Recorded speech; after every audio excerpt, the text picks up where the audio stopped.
On May 17, 2001, the seemingly typical life of Alissa Turney, a 17-year-old middle school student from Paradise Valley, Arizona, took a baffling turn when she mysteriously vanished from her own home. Her disappearance was brushed off as that of a rebellious teenager, supported by the handwritten note she left behind, claiming she had fled to California.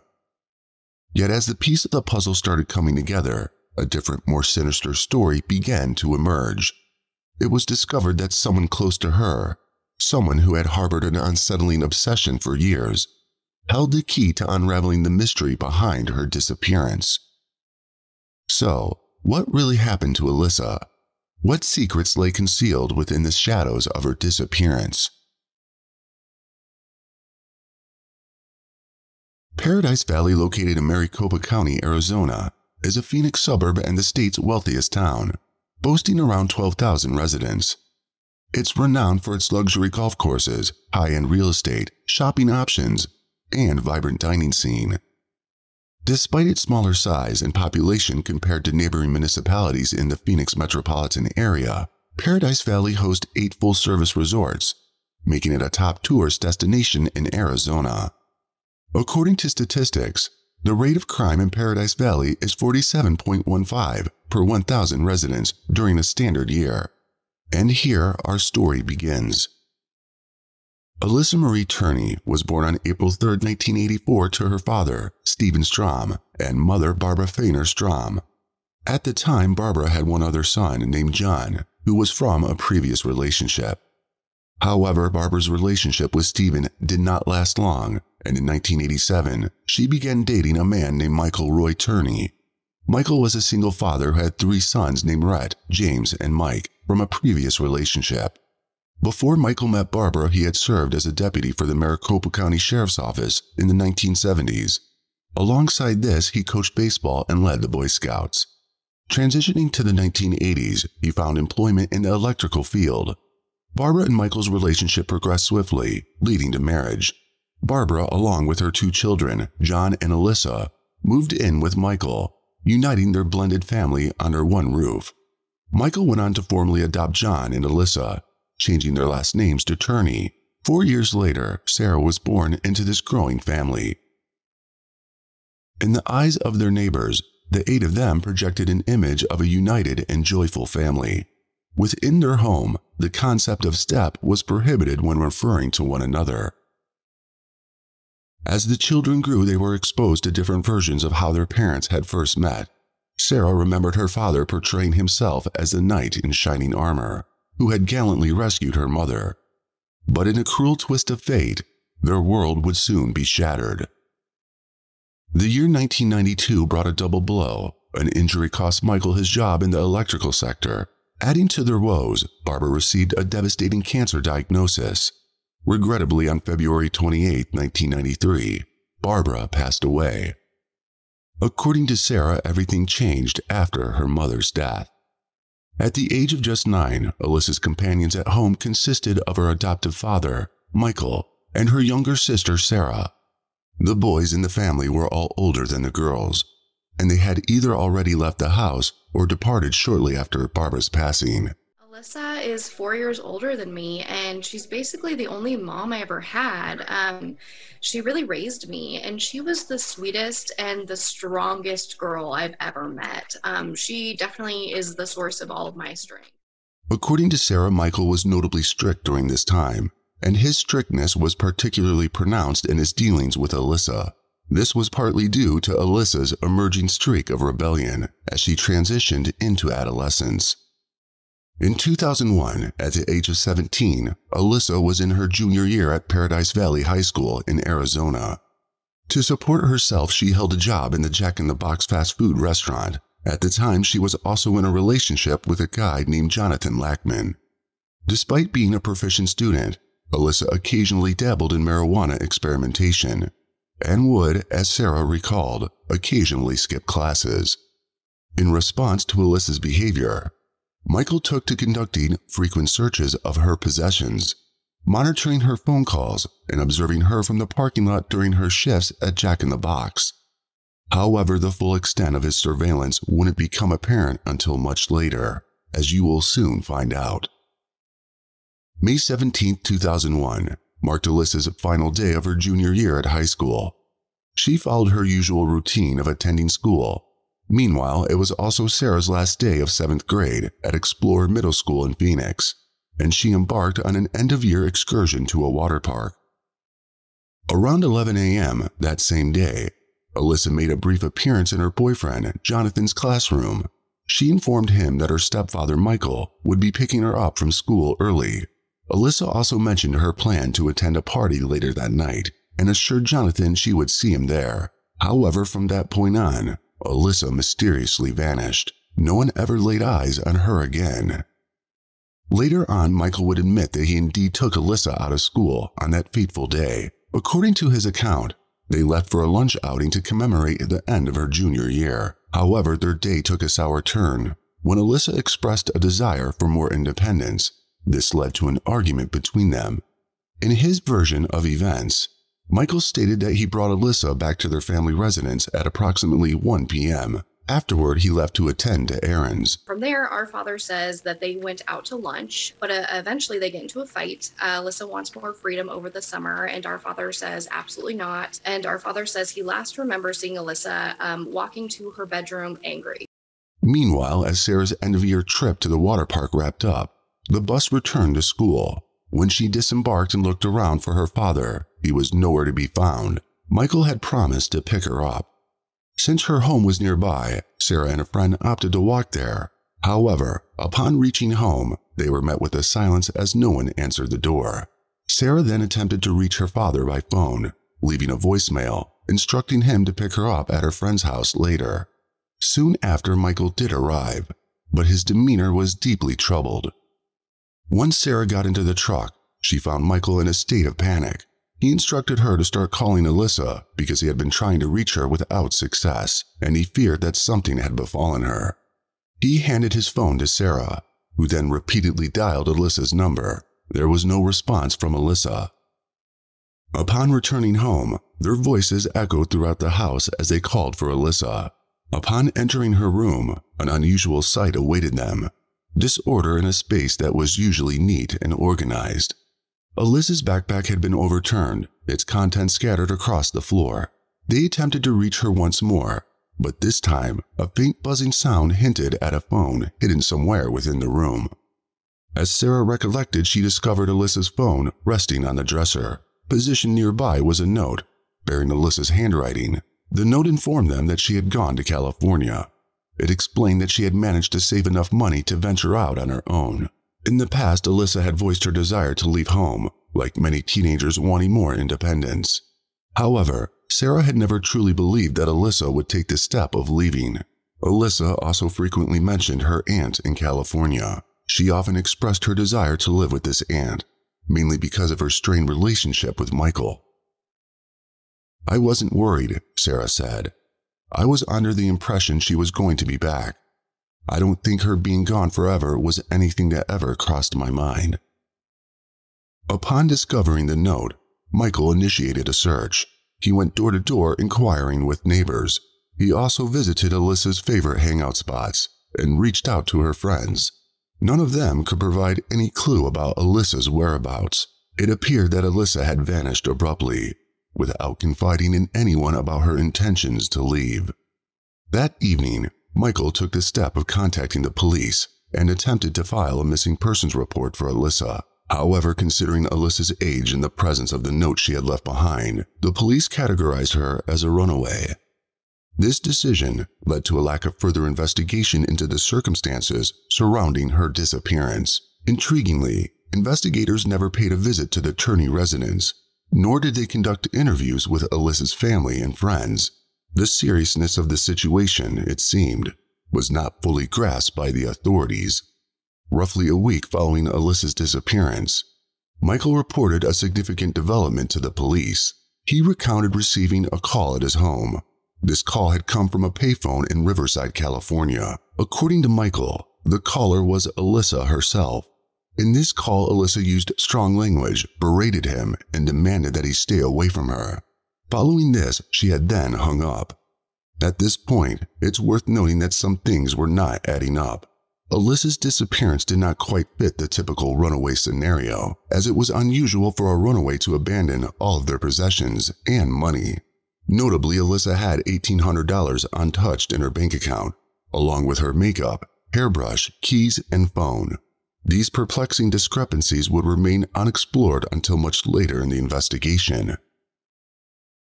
Throughout that summer, Sarah slept in her sister's bed, holding onto the hope that one day Alissa would return home. She anticipated Alissa's familiar scolding for rummaging through her belongings and borrowing her clothes while she was away, but it never came. "I didn't believe it at all," Sarah said. "I thought for sure she was at a friend's house for a few days or possibly away for the summer." With the start of the new school year and still no sign of Alissa returning to begin her senior year, the gravity of the situation became undeniably clear to Sarah. "It hit me then that it was real. My sister was gone," Sarah said. Shortly after, Sarah took the initiative to create a website dedicated to Alissa's search. This website served as a platform where individuals were encouraged to provide any leads or tips that might aid in locating Alissa. Despite the efforts, this online endeavor yielded no significant developments or leads in the quest to find her. For a long time, there was an unsettling silence. There was no word from Alissa, leaving everyone in the dark about her whereabouts. It appeared as though she had purposefully chosen to remain hidden, making no attempt to reestablish connections with anyone. However, the year 2006 was a turning point. It was at this time that a man's confession brought newfound hope and momentum to a search for answers. In December 2001, shortly after Alissa disappeared from her Paradise Valley home, a significant development occurred involving a man named Thomas Albert Heimer. He was arrested in Georgia, not for Alissa's case, but for taking the life of a woman named Sandra Goodman. This incident unfolded in a beachside motel located in Fort Lauderdale, Florida. Sandra and Heimer had crossed paths not long before this tragic event and had been traveling together. Heimer made the horrifying decision to end her life during their journey. Her body was later found concealed under a bed at the motel. In 2003, Heimer received a life sentence for the murder of Sandra. He never provided any motive or explanation for the crime. However, in a surprising turn of events in 2006, he decided to break his silence. From the confines of his prison cell, he began writing a series of letters which were addressed to local investigators. These letters contained a shocking admission. Heimer claimed the responsibility for the deaths of 21 females. Heimer recounted the gruesome detail and the cruel nature of these murders. His victims were mainly adolescent girls, who, like Alissa, had mysteriously disappeared. The Federal Bureau of Investigation took Heimer's claim of being a serial killer seriously and initiated an investigation. When presented with photographs of women, he astonishingly identified Alissa as a girl he had met in Phoenix back in May 2001. At this point, there appeared to be no grounds to doubt his assertion. Alissa's case underwent a significant shift. It was reassigned to Detectives Will Anderson and Stuart Summershoe, who were part of the Phoenix Police Department's Missing and Unidentified Persons Unit. These detectives promptly traveled to Florida to speak with Heimer. During questioning, Heimer provided disturbing details of his interactions with Alissa.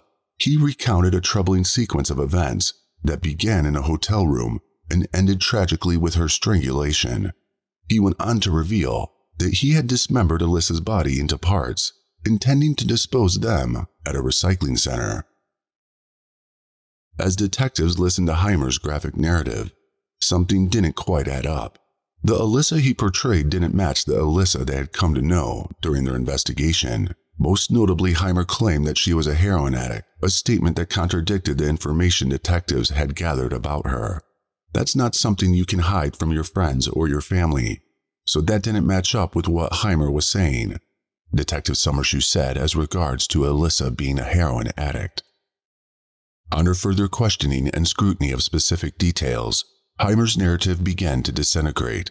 He admitted to taking a young girl's life, but he was doubtful whether his victim was indeed Alissa. His account became increasingly dubious, raising questions about the validity of his claims. Moreover, as the investigation advanced, Doubts surrounding Heimer's credibility deepened when he failed a polygraph examination. Detectives suspected that Heimer had come across Alissa's photograph in the newspaper and had seized the opportunity to use her case as a means of gaining fame. Although Heimer's confession didn't conclusively resolve the case, it did something else. It helped propel Alissa's disappearance to the forefront of priorities for Phoenix detectives. In 2008, the two detectives dedicated to Alissa's case intensified their investigation. They conducted interviews with friends and various family members, and by doing this, they discovered peculiar details about her home life. It came to their attention that Michael had installed surveillance cameras both outside and inside the family home, essentially subjecting his own children to continuous video monitoring. The detectives also discovered the presence of a passive recording system on the home telephone. This system automatically recorded all incoming and outgoing calls within the Turney household. This shed light on the extent of surveillance and recording taking place within the family environment. When questioned about the surveillance system, Michael asserted to detectives that he had installed the cameras for safety purposes rather than to spy on his children. However, he later forwarded some video clips to detectives. These clips featured Alissa alongside boys she had interacted with in the months leading up to her disappearance. This move suggested that her boyfriend and the men she interacted with at work should be scrutinized as potential suspects. When the detectives pressed Michael for surveillance video footage from the day Alissa disappeared, he claimed that he had thoroughly reviewed the entire 8-hour tape back in 2001 and found nothing of significance. However, he failed to produce the actual tape for the two detectives. He also said that she had some unusual sexual traits. And again, in talking to her boyfriend, this did not match with Alissa. He claimed to have taken jewelry off her body and given it to ex-girlfriends. They don't remember this happening. Furthermore, when questioned about the absence of a recording of the mysterious call from California, Michael told the detectives that the recording system had malfunctioned on that particular day. In the ensuing months, Sarah took on a more prominent role in her sister's case as Michael's relationship with the detectives deteriorated. Notably, he was the one who began withholding cooperation. Michael declined to participate in a formal police interview or submit to a polygraph examination. Instead, he opted for communication with detectives through phone calls and email exchanges. As their investigation unfolded, detectives quickly gathered insights from Alissa's childhood friends. This helped to shed light on her strained relationship with Michael. The friends revealed that Alissa disliked being at home and often spoke about Michael's overbearing attempts to control her life. One of her grade school friends, Katie Rothweiler, noted the stark difference in Alissa's demeanor when she was around friends compared to her family. Katie recalled how Alissa radiated with energy in the company of her friends, but seemed to lose that vitality when she returned home. It was as if the life within her somehow drained within those familiar walls. Some friends hinted that Alissa experienced feelings of degradation due to Michael's actions.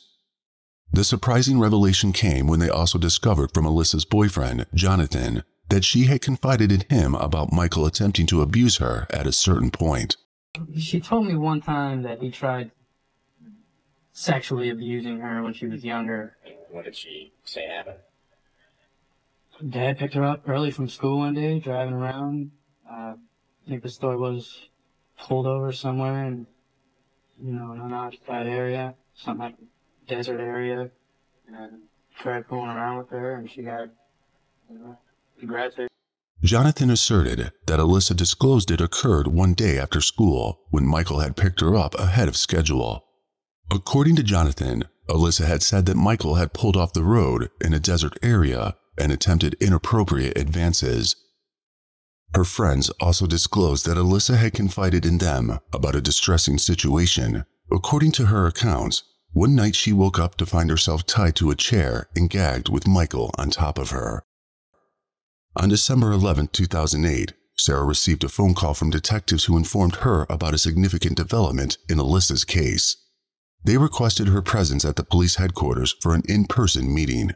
Upon her arrival, she was deeply shocked by the information conveyed to her. A detective explained that they had reason to believe her father was involved in Alissa's disappearance. He also told her that her family home was currently being searched, and there was concerns that her father probably abused Alissa. I go down there and essentially they sit me down and for 40 minutes tell me about how the man I thought he was. And then at the very end, they say, you know, and because your father hasn't cooperated, because he won't interview with us, because he won't give a handwriting sample, because he won't give DNA, we are raiding your home right now. We've gotten a search warrant and we're in there. After receiving this news, Sarah left the building. Once inside her car, overwhelmed by the gravity of the situation, she couldn't hold back her emotions and broke down. She did not fully grasp the situation, but she knew she had to go home to see what was happening.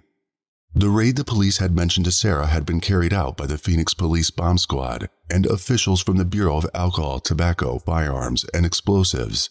It resulted in the evacuation of over 100 nearby residents. During a news conference later that evening, the police disclosed more details about the raid.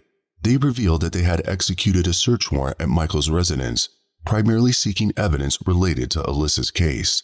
They had detained Michael while he was outside, picking up his mail, and they requested his handwriting and DNA samples. However, it was discoveries made inside the house that necessitated the neighborhood evacuation. They found over 30 improvised explosive devices and a substantial arsenal of weapons, enough to cause significant damage to the house and neighboring properties.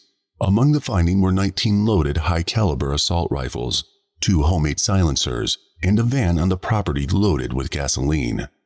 During the search, law enforcement also came across homemade VHS tapes featuring Alissa inside her home, dating back to the 1980s. However, notably absent were any tapes documenting the day she had gone missing. In addition, they discovered contracts drafted by Michael, which he had made Alissa sign. One such contract dated from the year before her disappearance, in which Alissa declared that she had never been subjected to any form of molestation by Michael. In 2008, Phoenix police served a search warrant on Turney's home in connection to Alissa's disappearance and ended up finding a home full of weapons and secret tapes. They seized explosives, ammunition, and homemade silencers and arrested Turney, but they also discovered new video evidence showing Alissa. Police say Turney set up hidden cameras in and outside of the house to keep tabs on Alissa. He even recorded thousands of hours of phone calls. She probably never stated. How's that for a disgusting thought? I'm sorry, that's really gross to say about your own daughter. But of all the tapes he had of Alissa, he never could tell Phoenix PD where the tape was from May 17th, 2001. Mike is the only one who says that child returned to the home that day. He does not provide us with a videotape that shows her coming home. And police learned even more horrifying details in their investigation. She's spoken to her friends, she's spoken to other family members about being handcuffed, about being gagged, about being woken up with him on top of her holding her down. Apart from that, a 98-page document discovered in the home shed light on the purpose behind amassing such an arsenal of weapons. Titled The Diary of a Madman, Martyr, this document was authored by Michael himself. In it, he expressed his belief that the International Brotherhood of Electrical Workers was responsible for abducting and subsequently ending Alissa's life. According to him, the union harbored a long-standing grudge against him and had kidnapped Alissa as a form of retribution. Michael went on to claim that he had eliminated 2 individuals he referred to as assassins who were responsible for Alissa's demise. He asserted that these assassins had buried her remains in Desert Center, California. Shockingly, the documents detailed his operational plan for seeking revenge, which included driving an explosive-filled van into the Union Hall, detonating it, and then shooting any survivors attempting to exit the building. He intended to conclude by taking his own life. The significance of the raid carried out on Michael's residence could not be overstated, as it occurred just 4 days before the union's scheduled meeting. Authorities had effectively thwarted a potential mass tragedy. The old VHS tapes discovered in the aftermath of the raid primarily contained typical family moments that held little relevance to Alissa's case. Similarly, audio recordings yielded no substantial leads, and even an extensive excavation of the backyard failed to produce any breakthroughs. Michael maintained his innocence as regards Alissa's disappearance. You have a background in law enforcement. Yes, I do. You know that oftentimes the first person they look as suspect might be family members. They always look at the family member first. That's just standard one-on-one investigations. So why take it as such an insult? I didn't take it as an insult. I took it as fighting with someone for 6 or 7 years to get them to do what I wanted them to do. But Mr. Turney, by refusing to answer their questions, as a former law enforcement person yourself, I didn't refuse to answer their questions. Don't you see how that would raise eyebrows? No, because that's a lie. I didn't refuse to answer questions. They were calling me every day, asking me questions every single day. Every day. But they wanted to sit down with you. And they would have gotten that. All they had to do was set the time and the place, and it would have certainly occurred. Well, let's clear some of the things that they're saying about you. No, that's fine. At the beginning, the detectives were very focused on Heimer. They thought maybe he had done it. But as they began to interview her friends, some disturbing things start to surface. Oh, yeah. And they say that among them was the feeling that you were obsessed with her. You've heard this before. It's on the affidavit, yes. That you were very controlling, yes, and very strict, that you had her sign contracts, you followed her around, you interviewed parents of any new friends of hers. Do you feel that went far beyond what a normal parent would do? Oh, it depends on who you talk to. If it would avoid anything happening to my daughter, yes, I don't think it was far beyond. At the time, I look back at it because she ran away as a result of that. Yeah, of course I feel bad about it. Other people said you were demeaning to Alissa, that you made her feel stupid. That's an absolute lie. I wouldn't allow that with Alissa because I wanted Alissa to have good self-esteem of herself. But her friends said that you were demeaning to her. You called her stupid.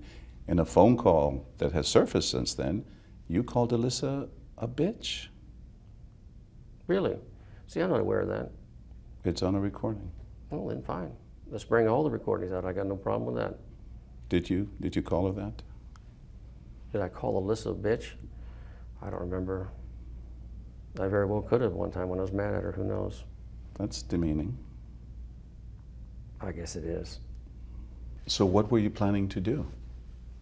Just bring attention to Alissa. How are you going to do this? Take a shotgun and blow my head off. That's what I tried to do in '94. And what about the firecrackers and the bombs and the explosives? What bombs? You mean a few little flash things that would make some noise, just to make noise? You can't kill anybody with a pipe bomb unless you stick it down their throat. Police say you were going to bomb the local union hall. Sure they did that because they don't understand that you can't take that building down with a bomb. You can't burn it down. It's an You weren't going to do building. that? What? You weren't going to do that? Not in the least bit. Why? I'm going to murder a bunch of innocent people? That sounds insane. Mr. Turney, you say the government's out to get you, the union's out to get you, the Phoenix Police Department's out to get you. It sounds like you think the world is out to get you, and it sounds a little delusional. Well, that's what they investigated. I just went and talked to the government's forensic psychologist. She said I had a paranoid personality, but she didn't say delusional. Do you think you have a paranoid personality? You ever wore a badge and a gun? No. You ever been in the military? No. Guarantee you'll have a paranoid personality after that for the rest of your life. That just comes with it, the experience. Tell me why we should believe you. Why you should believe me? Let's see.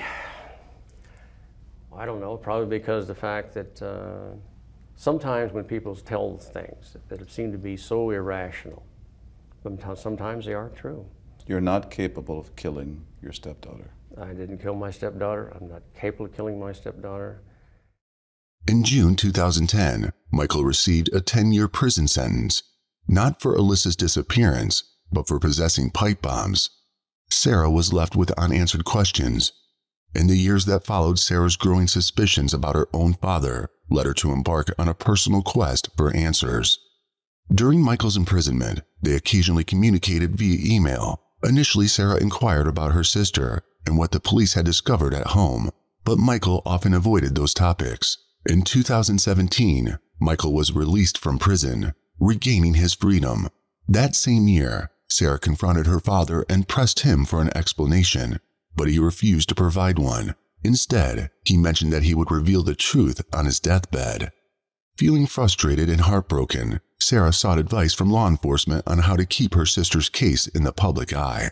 Their suggestion was to build a social media following, which she decided to do. To prepare, Sarah set out to obtain all available police records pertaining to her sister's disappearance. Her request to the Phoenix Police Department yielded nearly 3,000 pages of publicly available notes and case files. In just 6 weeks, she sifted through this extensive documentation, uncovering crucial details about the case. Following this research, she established social media accounts under the handle Justice for Alissa on platforms like Facebook, Instagram, and Twitter. Sarah proactively reached out to media outlets and true crime enthusiasts, effectively raising awareness about her sister's case. Her efforts garnered significant attention. Furthermore, she dedicated a year to fundraising, eventually allowing her to erect a billboard along Interstate 17 near 19th Avenue, further promoting Alissa's cause. In September 2019, Sarah launched her podcast, Voices for Justice. Through this platform, she set out to unveil lesser-known details not commonly accessible to the public or the true crime community. Her podcast served as a comprehensive account of her sister's disappearance, woven together from the extensive information she had collected and thoroughly examined. In April 2020, Sarah joined TikTok as a way to pass time during quarantine. However, it quickly transformed into a platform for advocating her sister's case. Within a short period, starting from late April, her videos amassed 10 million likes. I'm like, making silly stuff about Alissa, but it catches fire. Like, my goodness, it caught wind so fast. And I never expected it, but I just continued to make content on TikTok and it continued to pick up. I mean, I have almost 1 million followers on there now, but it's been an amazing tool in getting justice for her. Her TikTok post included her father's recorded footage of Alissa before her disappearance and snippets from interviews with friends and family discussing Alissa's disappearance. She also posted a recording of a particular conversation she had with her father. So, mine and Alissa's father has been the only person of interest in Alissa's case for almost 10 years. Yet, the police have never interviewed him. So, I did it myself. And here's what he had to say when I asked him what happened to Alissa. Be there at the deathbed, sir, and I'll give you all the honest answers you want to hear. Why don't you give them to me now? Because you got them now.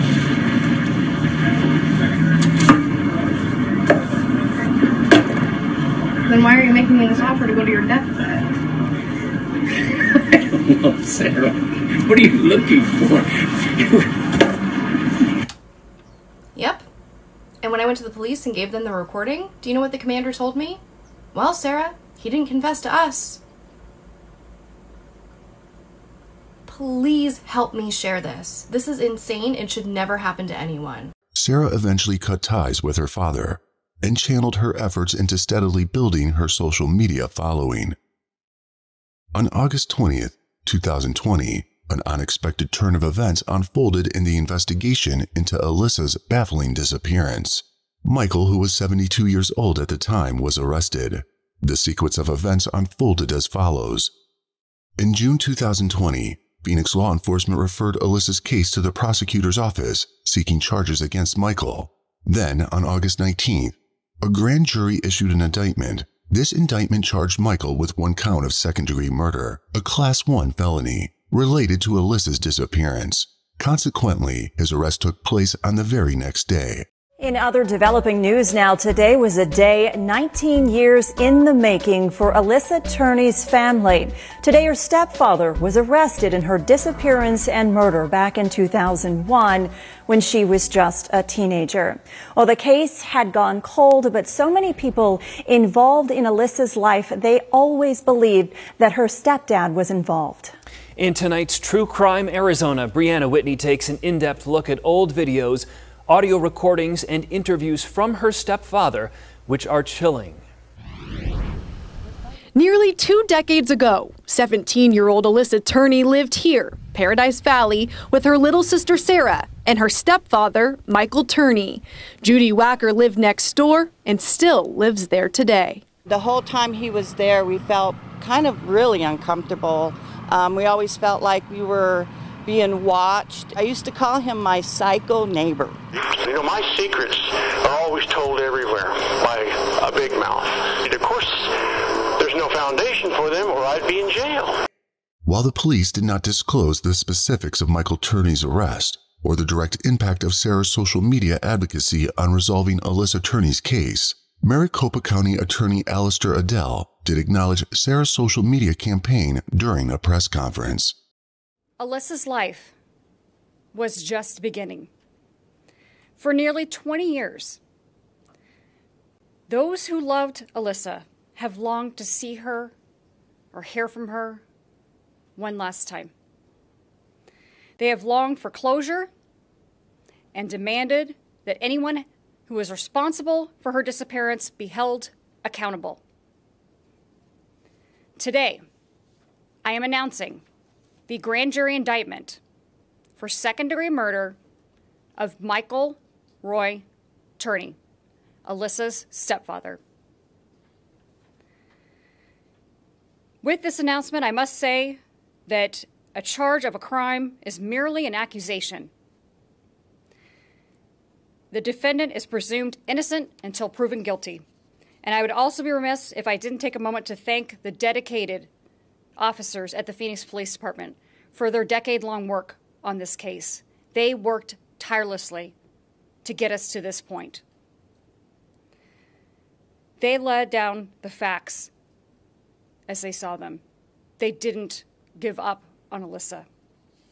Their integrity and professionalism is what we expect from our police departments, and I could not be prouder of them, and so should the community. To Alyssa's sister, Sarah Turney, your perseverance and commitment to finding justice for your sister, Alissa, is a testament to the love of a sister. Because of that love, Alyssa's light has never gone out. And she lives on in the stories and photos that you have shared with the community. In response, Sarah promptly shared the news on Twitter, expressing her gratitude for her father's arrest. Michael pleaded not guilty to Alyssa's death, and his case proceeded to trial. On July 6, 2023, the trial commenced. On that day in the Maricopa County courtroom, jurors were introduced to the prosecution's key witness, Sarah. In her testimony, she spoke about her father's extensive control over Alissa and outlined the various manners in which Michael had criticized her. The prosecution presented a substantial amount of circumstantial evidence suggesting Michael's involvement in Alyssa's demise.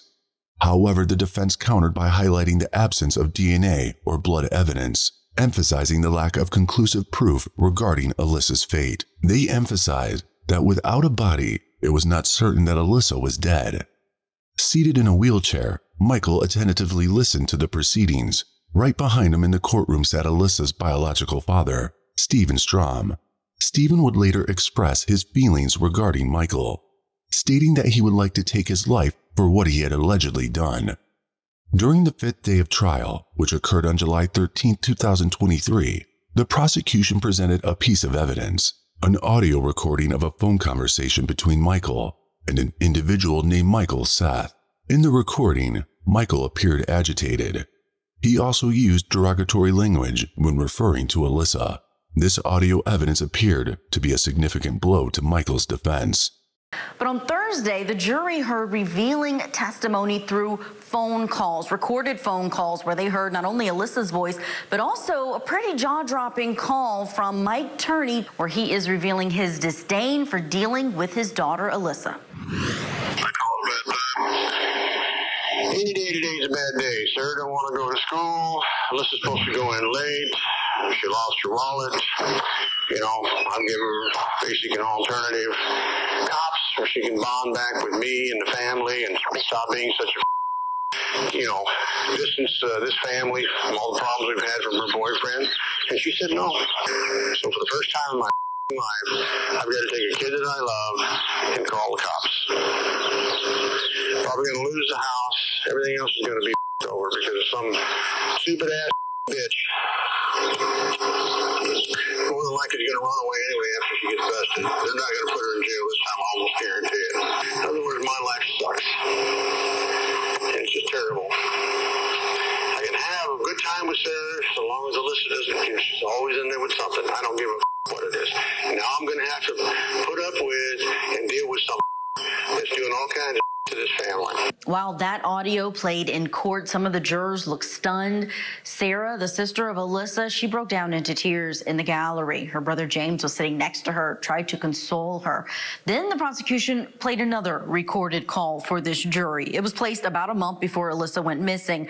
The teen was speaking to her aunt Lynette. This was after a disagreement with her father over her boyfriend.